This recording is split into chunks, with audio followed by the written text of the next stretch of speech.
Hello friends, welcome to Kongu Nila Soru. இன்றைக்கி பார்க்க போகிற ரெசிபி முடக்கத்தான் கீரையிலேயே ஒரு ரசம், ஒரு தொகையல். ரொம்ப ஈஸியாக பண்ணிடலாம். நல்ல ஹெல்த் பெனிஃபிட்ஸ் உள்ளது இந்த முடக்கத்தான் கீரை. நம்ம தலையிலேருந்து கால் வரைக்கும் உள்ள நரம்புகளை தூண்டி விடுறது, வழி இல்லாமல் செய்கிறதுக்கு இந்த முடக்கத்தான் கீரை நமக்கு ஹெல்ப்ஃபுல்லாக இருக்குது. அந்த முடக்கத்தான் கீரை ரெசிபி நல்ல ஹெல்த் பெனிஃபிட்ஸ் உள்ளதுங்க. இந்த முடக்கத்தான் கீரை ரெசிப்பியை பார்க்குறதுக்கு முன்னாடி என்னோடய சேனலை ஃபஸ்ட் டைம் பார்க்குறீங்கன்னா சப்ஸ்கிரைப் பண்ணி வச்சுக்கோங்க. இந்த முடக்கத்தான் கீரை ரசமும் தொகையிலும் எப்படி செய்கிறதுன்னு ஸ்கிப் பண்ணாமல் பாருங்கள். வாங்க எப்படி செய்கிறதுன்னு பார்க்கலாம். முடக்கத்தான் கீரை ரசம் செய்கிறதுக்கு ஒரு முடக்கத்தான் கீரை நல்லா கழுவி சுத்தம் பண்ணிவிட்டு அந்த நடு நரம்பெல்லாம் எடுத்துகிட்டு இலையாக எடுத்து வச்சுருக்கேங்க. இப்போது ஒரு பவுல் எடுத்துக்கிறோம். கழனி தண்ணி எடுத்துக்கிறோம். அரிசி கழுவின தண்ணி 2 தண்ணி எடுக்கக்கூடாது, 3வது தண்ணி கழுவினதை எடுத்திருக்கேன். ஒரு கொத்து கருவேப்பிலை போட்டுக்கிறோம். பச்சை மிளகாய் 1 போட்டுக்கிறோம். ஒரு பிடி அளவுக்கு சுத்தம் பண்ண கீரையை போட்டுக்கிறோம். புளி தண்ணி கொஞ்சம் ஊற்றிக்கிறோம். ஒரு தக்காளி பழம், புளிப்புக்கு நாட்டு தக்காளி பழம் 1 போட்டுக்கிறோம். மஞ்சத்தூள்,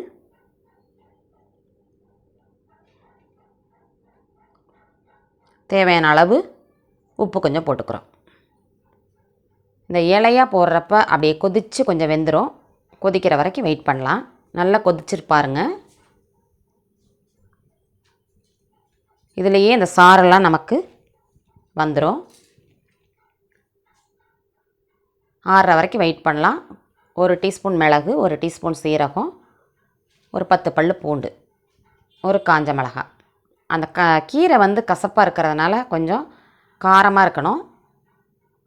இதை அப்படியே ஆறுனதுக்கப்புறம் கரைச்சி விட்டுக்கிறோம். கையை போட்டு நல்லா கரைச்சி விட்டுக்கிறோம். அந்த சாரெல்லாம் இறங்கிடும். இப்போ மிளகு, சீரகம், பூண்டு அப்படியே ஒன்றும் பாதியமாக தட்டி வச்சதை பாதியே இதில் போட்டு கலக்கிடுறோம். இப்போ தாளிச்சுக்கிறோம். எண்ணெய் ஊற்றிட்டு கடுகு,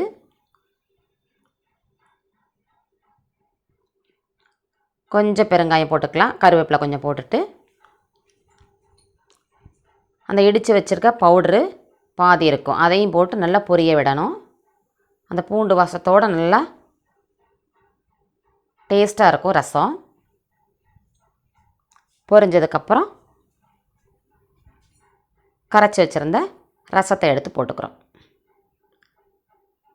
இந்த கீரை கொஞ்சம் கசப்பாக இருக்கிற மாதிரி இருக்குங்க, முடக்கத்தான் கீரை. அதனால் அதுக்கு இந்த உப்பு, புளிப்பு, காரம் அதெல்லாம் கொஞ்சம் வர்ற மாதிரி பண்ணிட்டோம்னா இதை நம்ம சூப்பு போலையும் அப்படியே குடிச்சிக்கலாம். நிறைய ஹெல்த் பெனிஃபிட்ஸ் உள்ளதுங்க இது முடக்கத்தான் கீரை. அந்த சாறு முன்னாடியே நல்லா கொதிச்சிருச்சு நமக்கு. அதனால் அப்படியே நுரக்கட்டி வரப்பவே நம்ம இறக்கிடலாம். நம்மளுடைய ரசம் ரெடிங்க. நல்ல சுட சுட ஒரு டம்ளர் குடித்தா நல்ல உடம்புக்கு நல்ல பலம் கொடுக்கக்கூடியது. இதில் அப்படியே ஒரு தொகையல் 1 பார்த்துடலாம். முடக்கத்தான் கீரை அலசி சுத்தம் பண்ணி வச்சுருக்கேன். ஒரு கைப்பிடி அளவுக்கு இருக்கும். புளி கொஞ்சம் ஊற வச்சுருக்கேன். தேங்காய், பூண்டு, காஞ்ச மிளகாய். இப்போ கடாயில் கொஞ்சம் காரமாகவே இருக்கணும் இந்த தொகையல். மிளகாய், பூண்டு போட்டு நல்லா வதக்கி விட்டுக்கிறோம். பூண்டு ஒரு 2 பல் இருந்தால் போதுங்க. தேங்காய் அதிலே போட்டுக்கிறோம். இதில் கடலைப்பருப்பு, உளுத்தம்பருப்பு இதெல்லாம் நம்மளோட டேஸ்ட்டு தான்.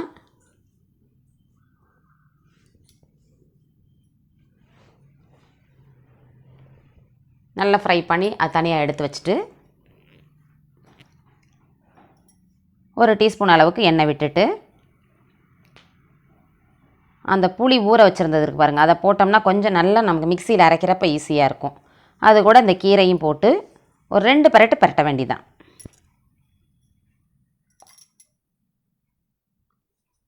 கலர் மாறாமல் அப்படியே 2 பெரட்டு பெரட்டி விட்டுட்டு புளி சீக்கிரம் சிக்காமல் அரைச்சிடலாம் இப்படி பண்ணுறப்போ. இதில் ஒரு கொத்து கருவேப்பிலையும் போட்டுக்கலாம். தேவையான அளவு உப்பையும் போட்டுக்கிறோம். லேசாக தண்ணி ஊற்றி வலுவலுன்னு அரைச்சிக்கிறோம். இது கொஞ்சம் கொழப்பு தன்மை இருக்கும் இந்த கீரையில். கடாயை வச்சுட்டு நல்லெண்ணெய் ஊற்றினா நல்ல டேஸ்ட் இருக்கும். நல்லெண்ணெயிலே தாளிச்சிக்கலாம். கடுகு கொஞ்சம் போட்டுட்டு கடுகு வெடிக்கட்டுங்க. பெருங்காயத்தூள் கொஞ்சம் போட்டுக்கிறோம். காஞ்ச மிளகாய் போட்டுக்கிறோம். இப்போ அரைச்சி வச்ச விழுதையும் போட்டுடுறோம். சிம்மிலையே வச்சு அப்படியே பிரட்டி விட்டுட்டே இருக்கணும். இது கசப்பு தன்மை இருக்கிறதுனால கொஞ்சம் உப்பு, புளிப்பு, காரம் இதெல்லாம் கொஞ்சம் தூக்கலாக இருந்தால் தான் நல்லாயிருக்கும். சாதத்துலேயே இந்த தொகையல் போட்டு பிசைஞ்சு சாப்பிட்டுக்கலாம்.